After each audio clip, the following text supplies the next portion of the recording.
아이폰으로 유명한 미국의 애플의 CEO는 여러분 잘 아시는 스티븐 잡스입니다. 특별히 스티븐 잡스는요, 이 프레젠테이션 능력이 아주 탁월한 CEO로 알려져 있죠. 그가 얼마나 발표를 잘하는지, 소비자들과 기자의 마음을 한 번에 사로잡는 이 발표의 능력은요, 같은 CEO들로부터 많은 부러움을 샀다고 합니다.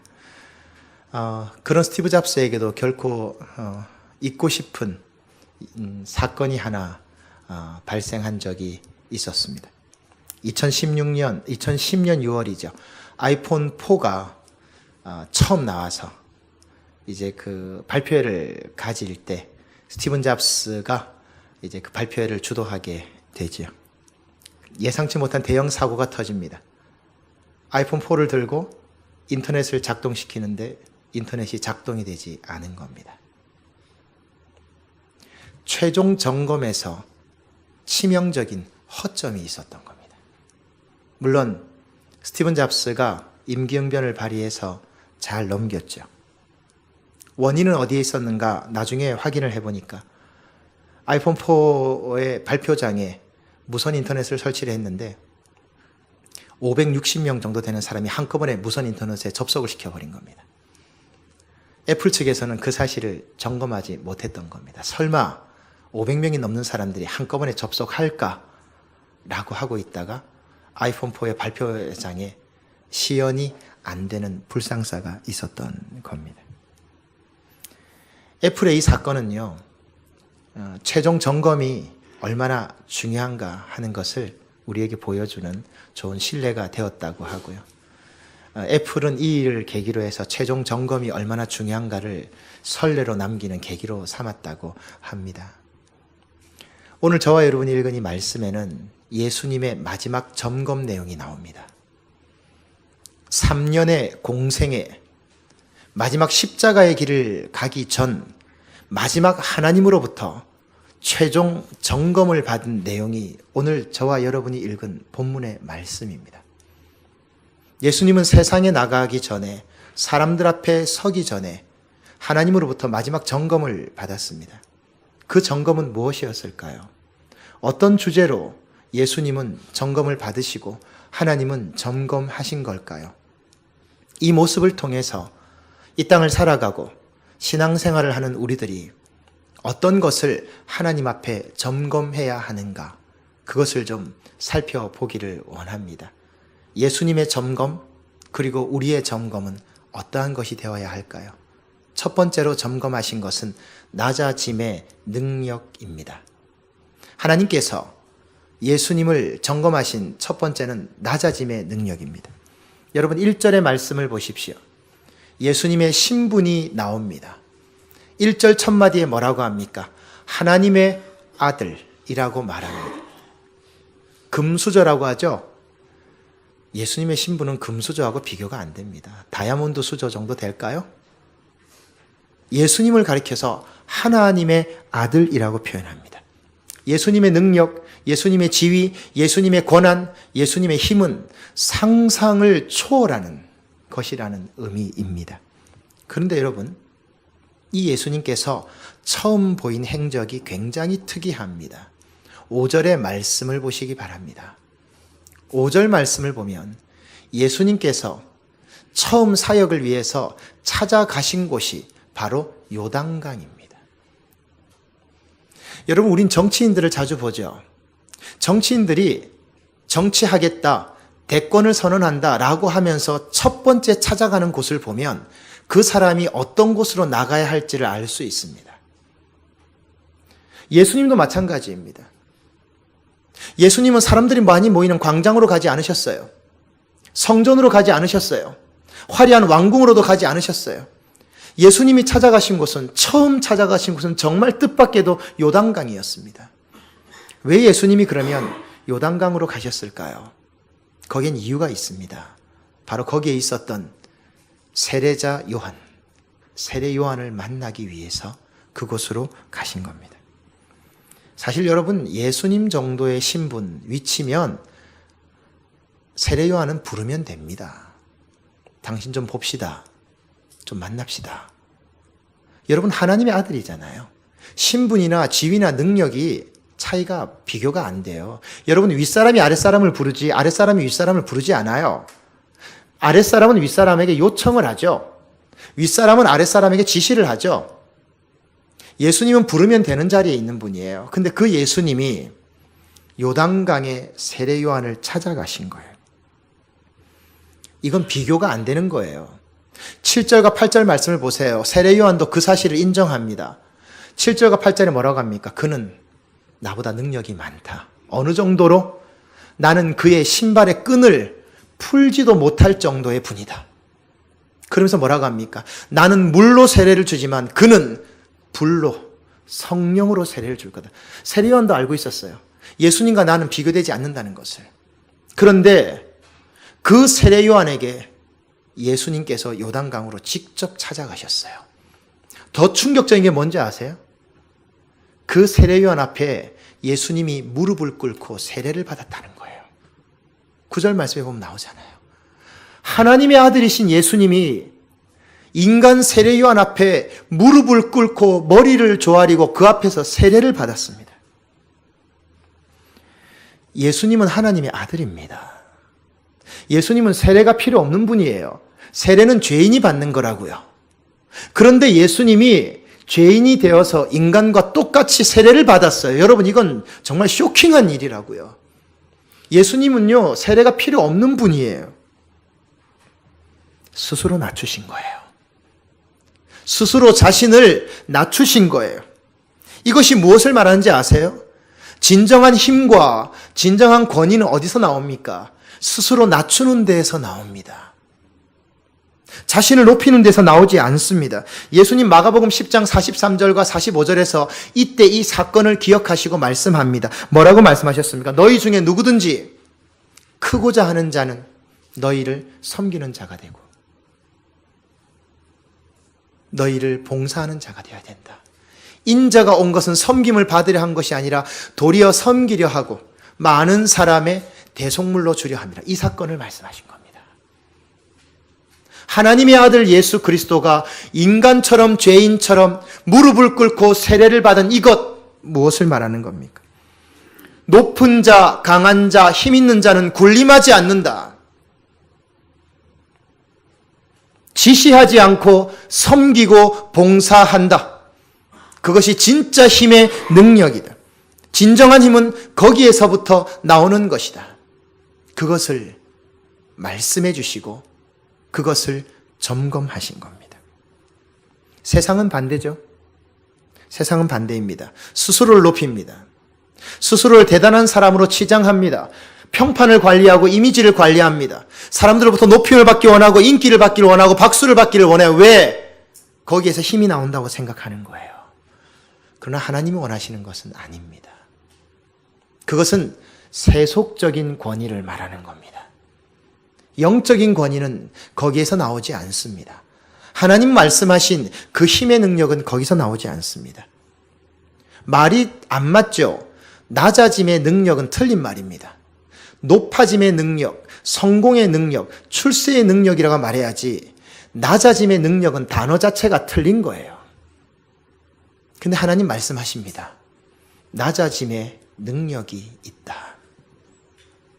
바로 거기에 영적 신비가 있는 겁니다. 왜냐하면 하나님께서 이것을 얼마나 기뻐하셨고 하나님께서 얼마나 즉각적으로 반응을 보이셨는가 하는 것은 그 다음 말씀을 보면 알 수가 있습니다. 10절과 11절의 말씀을 보십시오. 예수님이 스스로 낮추셔서 세례 요한 앞에 무릎을 꿇고 세례를 받고 일어나실 때 하늘 문이 열립니다. 그리고 성령이 비둘기처럼 내려오시고 그 다음에 음성이 들립니다. 뭐라고 말씀합니까? 너는 내 사랑하는 아들이다. 내가 너를 기뻐한다. 신구약 성경 전체를 통틀어서 성부 하나님, 성자 예수님, 성령 하나님이 동시대 같은 시간 같은 자리에 나타난 것은 여기밖에 없습니다. 삼위일체가 동시에 같은 시간 같은 장소에 한꺼번에 임한 자리는 여기밖에 없다고요. 이게 뭘 말하는지 아세요? 최고의 은혜, 최고의 능력, 최고의 축복은 어디냐? 낮아짐에 있다는 겁니다. 그걸 말씀하는 겁니다. 거기에 하나님이 인정해 준다는 겁니다. 근데 우리는 그렇게 생각하지 않죠. 많은 그리스도인들이 어떻게 생각합니까? 하나님께 쓰임 받으려면 높은 지식이 있어야 되고 많은 재물이 있어야 되고 탁월한 실력이 있어야 된다라고 생각합니다. 능력과 성공, 영광이 그것이 정말로 하나님께 쓰임 받는 도구라고 생각합니다. 정말 그렇습니까? 그렇지 않습니다. 그러다 보니까 오늘날 세속적인 가치관들이 복음이라는 옷을 입고 교회 안에 들어오는 이상한 현상이 나타나기 시작하는 겁니다. 오늘날 분쟁을 일으키거나 갈등하는 모든 교회들을 보면 그 안에 리더십이 전부 다 세속적인 리더십입니다. 그런 것들로 되어 있기 때문에 갈등할 수밖에 없는 겁니다. 겸손은 무능력한 사람들, 힘없는 사람들의 자기 변명이고 합리화라고 은연중에 생각합니다. 천만의 말씀입니다. 그렇지 않습니다. 하나님은 여러분의 외적 변화에 관심이 있지 않으십니다. 하나님은 여러분의 내적 변화에 관심이 있습니다. 예수님은 하늘의 능력을 소유한 분이었지만 한 번도 그것을 자랑한 적이 없습니다. 여러분 오병이어의 사건을 기억하십니까? 예수님께서 오병이어의 사건을 베풀고 난 다음에 사람들이 왕을 삼으려 하니까 예수님 어떻게 하셨습니까? 도망가셨습니다. 그 자리를 피하셨습니다. 예수님은 한 번도 능력을 베푸시고 난 다음에 자신을 드러낸 적이 없으세요. 감람산으로 들어가 버리셨죠. 사람들의 칭찬과 명예를 중요하게 보지 않았다는 뜻입니다. 오늘도 마찬가지입니다. 성령님은 여러분들의 내적 변화에, 내적 상태에 관심을 가지고 계십니다. 마음속으로 들어가 인격을 변화시키고 성품을 변화시키고 생각을 변화시켜서 삶을 변화시키는데 성령님과 하나님은 관심이 있습니다. 이러한 변화의 시작이 무엇입니까? 자신을 낮추는 겁니다. 여러분 싸우십시오. 나를 어떻게 높일까? 나를 어떻게 드러낼까에 관심을 가지지 마시고 어떻게 나를 쳐서 하나님 앞에 복종시킬까? 어떻게 내가 더 겸손해질 수 있을까를 고민하시고 그것과 싸우셔야 돼요. 그렇지 않으면 어느 순간 순식간에 내가 거기에 넘어가 있습니다. 자신을 부인하면 할수록 은혜의 자리는 깊어지지만 자신을 인정하면 할수록 은혜의 자리는 사라지는 법입니다. 능력은 스스로 높아짐이 아니고 낮아짐에 있습니다. 이것을 점검하고 이것을 돌아볼 수 있는 여러분 되시기를 간절히 바랍니다. 하나님께서 예수님을 또 한 번 점검하신 내용이 있습니다. 그 점검의 내용은 바로 초심을 점검하신 것입니다. 본문 12절의 말씀을 보십시오. 저는 이 부분을 읽을 때마다 참 의아한 부분이 있습니다. 성령이 곧 예수를 광야로 몰아내신지라. 여러분 여기에도 굉장히 놀라운 비밀이 숨어 있습니다. 방금 요단강 그 자리에 성부, 성자, 성령 삼위의 일체 영광이 한꺼번에 다 임했습니다. 전 세계 역사를 통틀어 이런 경우가 한 번도 없었거든요. 그 영광을 보자마자 성령님이요 예수님을 광야로 사막으로 몰아가 버리셨습니다. 여러분 정말 뜻밖의 모습입니다. 그 영광을 좀 경험하게 해주셔도 되잖아요. 그것 좀 맛보게 해주셔도 되잖아요. 그런데 삼위일체 하나님 임하자마자 성령님이요 예수님을 몰아서 가버립니다. 더 힘든 자리로 보내버린 거예요. 여러분이 몰아내다는 뜻이 뭔지 아십니까? 내쫓는다는 뜻입니다. 마음에 안 들고 미운 사람을 밖으로 던져버린다는 뜻이거나 내쫓는다는 뜻입니다. 좋지 않은 표현입니다. 과격한 표현입니다. 그런데 성령님께서 예수님을 몰아가셔서 사막으로요 그냥 몰고 가버리신 거예요. 똑같은 사건을 기록한 마태복음이나 누가복음이나 보면요 거기에서 여러분 아신 대로 40일을 금식한 거로 나오죠. 그리고 오늘 말씀 13절에 보면 40일 동안 사탄에게 시험을 받습니다. 자, 여러분 40일 금식하고 그 과정 속에서 마귀에게 시험을 받습니다. 이게 뭐예요? 이게 방금 그 영광들 다 어디 갔습니까? 혼자서 그곳에서 40일을 굶으면서 사탄으로부터 세 가지의 유혹을 시험을 받죠. 여러분 사람이요 40일을 굶으면요 이성적 판단이 흐려집니다. 제가 부끄러운 고백 하나 드릴까요? 우리 청년회에 제가 그 얘기를 한번 했었는데요. 제 전주에서 부목사 할 때 제가 몇 번 말씀을 드린 적이 있습니다. 담임 목사님이 연초가 되면 1월 1일부터 1월 3일까지 금식 기도를 가십니다. 근데 왜 거기에 부목사님들 데리고 가요? 왜 우리는 의사도 없는데 왜 우리를 금식 기도에 데려가냐고요. 아니, 담임 목사님 가니까 우리 가야 된다는 거예요. 제가 고백합니다. 한번 수요 예배 때 말씀드린 것 같아요. 저 금식을 못 견디고 기도원 원장님이 널어놓은 감 빼다 먹었습니다. 부목사님 세 분하고 짜고 밤에 새벽 2시경에 참다가 교역자 회의를 했습니다. 담임 목사님 주무시는 동안에 원장님 널어놓으신 감 우리 먹자. 다음날 아침에 기도원 원장님이 그러시더라고요. 목사님, 널어놨던 감 2줄이 없어졌습니다. 아무거나 안 하고 있었습니다. 무슨 말씀 드리려고 하냐면, 여러분 3일 굶어도요, 감 빼먹더라고요. 3일 굶으니까요, 너무 배가 고픈 거예요. 담임 목사님 모르겠습니다. 은혜가 충만해서 기도했는지 모르지만, 저는 이틀 지나니까 기도고 뭐고 그냥 짜증만 막 나고요. 솔직히요. 막 화가 나는 거예요. 여러분 40일 사람이 굶으면 무방비 상태가 된다는 거 아십니까? 어떤 분들은 영적으로도 강해진다고 하지만 사실은 정말 정신을 차리지 않으면 40일을 굶으면 정말 견디기 어려워요. 환청이 들리거나 환각이 보이는 분도 있다고 그래요. 그 상황에서 마귀가 예수님을 시험합니다. 여러분 이렇게까지 예수님을 성령께서 몰아가신 이유가 뭘까요? 하나님의 아들인데 신분이 이렇게까지 하신 이유가 뭘까요? 예수님 잠시 후면요 이제 세상에 나가십니다. 세상에 나가시면 죽은 자를 살려요. 무리를 걷고요. 병든 자를 고칩니다. 떡 5개 물고기 2마리로 5,000명을 먹인다고요. 아무도 할 수 없는 기적과 능력을 보입니다. 자, 그러면 그 다음 어떻게 될까요? 사람들로부터 소위 말하는 슈퍼스타가 됩니다. 예수님은. 누가 무리를 걷죠? 누가 죽은 자를 살릴 수 있죠? 누가 5,000명을 한꺼번에 먹이죠? 아무도 못한다고요.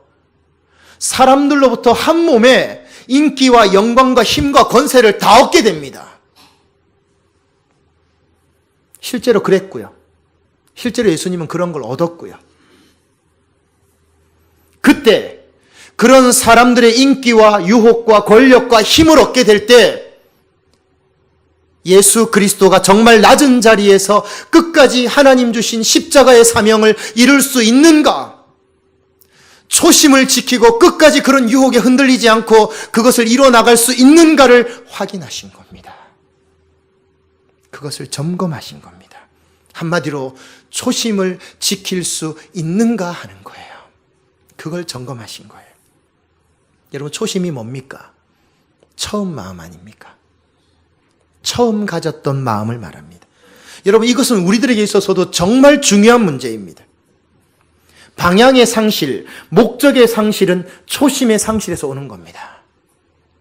내가 목표를 상실했어요. 방향을 상실했어요. 초심을 상실한 거예요. 여러분 처음 마음을 기억하세요? 혹시 여러분 초심을 기억하세요? 여러분 처음 교회 오셨을 때 기억나세요? 기도하면서 울었던 기억나세요? 말씀을 듣고 은혜를 받았던 기억나세요? 지금도 여러분을 위해서 이 시간 기도하고 있는 여러분의 사랑하는 사람들의 기도를 여러분 기억하십니까?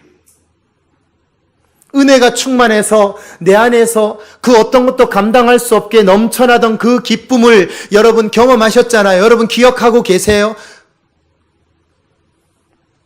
직분을 받으면서 죽을 때까지 충성하겠다라고 다짐했던 그 마음을 여러분 기억하세요? 여러분 지금은 어떠세요? 여러분 그 마음이 있으세요? 사는 게 너무 빡빡해서 삶의 무게가 무거워서 초심을 생각할 틈도 없어져 버리진 않았습니까? 시간이 지나면 지날수록 초심은 사라지고 사심만 남지는 않았습니까? 어떤 분이 이렇게 말씀하는 걸 들었습니다. 주일의 예배와 예배 드리는 것과 인기 드라마가 경쟁하는 시대가 되었다. 여러분 제가 그 말 듣고요. 너무너무 답답했습니다. 예배 드리는 것하고 인기 드라마가 경쟁하는 시대가 되었대요. 그 세상이 되었다. 어느 여집사님 이야기예요. 물론 드라마를 아주 좋아하시는 여집사님이시겠죠. 근데 여러분 제가 그 말을 듣는데요. 여기가 탁 막힌 것 같아요. 왠지 아세요? 왜 예배하고 인기 드라마가 경쟁을 해야 되죠? 왜 영적 생활하고 취미 생활이 비교를 해야 되냐고요? 이게 비교되는 거예요? 이게 비교할 수 있는 거예요? 이건 비교조차 안 되는 거예요. 근데 왜 이게 비교되고 이 사이에서 우리가 갈등을 하냐고요, 지금. 왜 이렇게 된 거예요? 저는 이 말씀을 준비하면서 제가 이번 한 주 너무 힘들었습니다. 솔직히 말씀드려서요. 우리 학생회, 청년회 수련에 돼 있어서 힘이 들었지만 좀 힘들었습니다. 제 개인적으로. 왜냐하면 이 말씀은 사실은 여러분들에게 전하기 전에 저를 피해갈 수 없는 상황으로 몰아갔기 때문입니다. 내내 고민했습니다. 어떤 마음이 드냐면 이런 마음입니다. 어느 누가 화살을 겨눠서 그 화살을 딱 제 심장을 향해서 정확하게 쏘고 그 화살이 제 심장을 딱 관통하고 지나간 느낌이었습니다. 저는 잠언서 31장 8절의 말씀을 가지고 신학교에 갔습니다. 주의 종이 되겠다고 갔습니다. 잠언서 31장 8절을 전 지금도 기억합니다. 이게 바뀐 성경인데 이전에 뭐라고 되어 있냐면 잠언 31장 8절에 보면 너는 벙어리와 고독한 자의 송사를 위하여 입을 열지니라 이렇게 되어 있습니다. 잠언 31장 8절에 그렇게 나와 있습니다. 그때 제가 주의 종이 되겠다고 할 때 하나님 내가 영적으로 벙어리가 되고 고독한 사람들을 대신해서 내가 입을 열어서 복음을 전하고 말씀 전하는 사람 되겠습니다 하고 신학교를 갔어요. 그래서 저는 여러분 신학교에 들어갔을 때 채플 드릴 때마다 울었습니다. 지금은 찬송가 장수를 기억 못하겠습니다. 찬송가 356장에 보면 성자의 귀한 몸이라는 찬송이 있습니다. 거기에 4절 가사에 보면 이런 가사가 나와요. 만 가지 은혜를 받았으니 내 평생 슬프나 즐거우나 이 몸을 온전히 주님께 바쳐서 주님만 위하여 늘 살겠네. 그 찬송을 부를 때마다 울었거든요. 부름받아 나선이 몸 그 바로 앞장인 355장 부를 때마다 울었거든요. 저는요. 제가 쑥스러움이 많습니다. 그래서 체프를 드리면 한 1000명씩 체프를 드리잖아요. 그럼 저는 앞자리에 못 가요. 왜냐하면 제가 우는 게 부끄러워서 맨 뒷자리 구석에 앉아서 저는 그렇게 울었어요. 신학교 다닐 때요.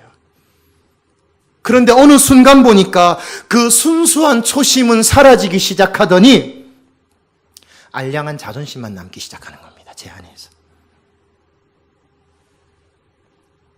설교 준비하면서 답답한 거예요. 제가. 솔직히 제가 답답한 거예요. 여러분이 문제가 아니고 제가 답답한 거예요. 어쩌다 이 지경이 되었나. 십자가가 생계의 수단이 된 거 아닌가. 제가 마음이 답답하기 시작합니다. 굉장히 답답했습니다. 이거 과연 전해도 되나? 너는 그 영혼 살리기 위해서 모든 걸 다 할 수 있다고 했잖아. 근데 지금 그 마음들이 다 어디 갔어? 하나님 한 분이면 살 수 있다고, 저 영혼 살릴 수 있으면 내가 죽어도 상관없다고 얘기했던 거 아니냐? 그런데 그 마음들은 다 사라지고 종교적인 형식과 껍데기만 남았잖아. 왜냐하면 초심이 사라졌기 때문입니다. 초심이 사라진 자리에 뭐가 남는지 아십니까? 욕심이 남습니다. 위선이 남아요. 그 초심이 사라진 거예요. 간단합니다. 어렵지 않습니다. 우리 결혼생활 하시는 우리 교우분들, 여러분의 남편을, 여러분의 아내를 처음 만날 때 기억하십니까? 얼마나 이뻤습니까? 얼마나 사랑스러웠습니까? 근데 지금은요, 보기만 해도 눈을 피하고 싶지는 않으세요? 왜 그래요? 초심을 잃었기 때문이에요. 내가 저 사람 사랑해서 선택한 거야. 저 사람하고 같이 간다고 선택한 거야. 그러면 초심을 잃으면 불평밖에 안 남는 거예요. 짜증밖에 안 남는 거예요. 여러분 자녀 낳았을 때 기억나세요? 여러분 자녀 낳았을 때 기억나세요? 그 자녀를 품에 안았을 때 기억나세요? 근데 지금은 자녀가 짐이 됐다고 말하죠. 가시라고 말하죠. 그 초심 어디 갔습니까? 하나님 나에게 생명 주신 그 초심 어디 갔습니까? 병들어서 힘들다고요? 건강했을 때 주신 감사의 초심이 어디 갔습니까? 여러분 우리가 초심을 잃어서 지금 이렇게 된 거 아닙니까? 복음의 능력도 하나님 나를 구원해 주신 그 은혜를 상실하면서 내가 초심을 잃은 거 아닙니까? 그래서 짜증이 나는 거 아닙니까? 그래서 불평이 생기는 거 아닙니까? 초심을 기억한다면 어떻게 불평이 나오죠? 어떻게 짜증이 나오죠? 어떻게 원망이 나오죠? 완전히 망해서 주저앉아도요, 초심을 가지고 있는 사람은 감사할 수 있어요. 주님 원래 없었어요. 뭘 가졌어요? 감사히 살다 가는 겁니다. 다 가져가도 감사합니다. 이 정도 누리고 살았으면 됐습니다. 근데 그렇게 안 되잖아요. 초심을 잃었기 때문이에요. 그 초심이 사라지니까 은혜의 감격도 사라지고 복음의 감격도 사라지고 예배의 감격도 사라지는 거예요. 그게 우리가 된 거예요.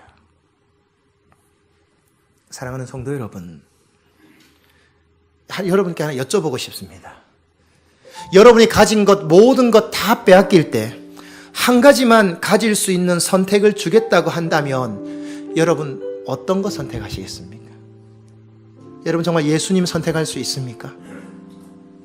십자가를 선택할 수 있습니까? 복음을 선택할 수 있습니까? 날 위해서 죽어주신 그 예수님 때문에 여러분 신앙생활 하시는 거 아닌가요? 근데 지금은 그 마음들이 다 어디 갔습니까? 그리스도인의 초심이 뭡니까? 하나님을 향한 첫사랑 아닙니까? 그 마음을 지켜야 되지 않습니까? 여러분 그 마음을 지닌 사람에게 하나님께서 특별한 은혜를 주십니다. 오늘 본문 말씀 13절을 보십시오. 오늘 본문 13절에 보면 천사가 수종들더라는 말씀이 나옵니다. 여러분 이 말씀을 절대 잊지 마십시오. 천사가 수종들더라. 이 무슨 말일까요?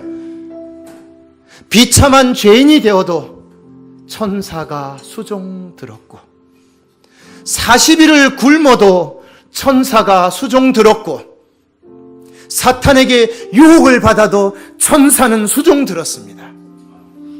무슨 말입니까? 배고프고 고독하고 외롭고 허전하고 망하고 힘들어도 하나님은 천사를 보내서 예수 그리스도를 지키셨다는 뜻입니다. 하나님은 지금도 여러분에게 눈을 떼고 있지 않으세요. 하나님은 한 번도 한눈 판 적이 없습니다.